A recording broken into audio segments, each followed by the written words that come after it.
تفاصيل وفاة حسام تلمساني بعين أزال بولاية الصيف بالجزائر. إليكم التفاصيل كاملة، ولكن قبل ذلك لا تنسوا الاشتراك في القناة. إنا لله وإنا إليه راجعون. جريمة بشعة هزت الشارع الجزائري في ولاية الصيف بعين أزال، راح ضحيتها الشاب الجزائري حسام تلمساني.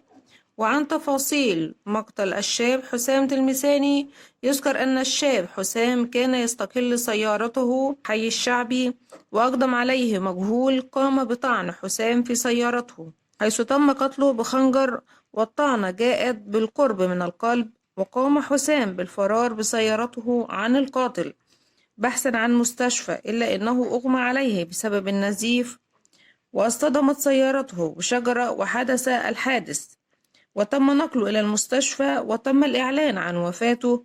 وذهبت الشرطة الجزائرية إلى مكان الحادث، وتم فتح تحقيق في الواقعة وأسباب الواقعة، وتم البحث من خلال كاميرات المراقبة للكشف عن ملابسات الحادث وعن الجاني.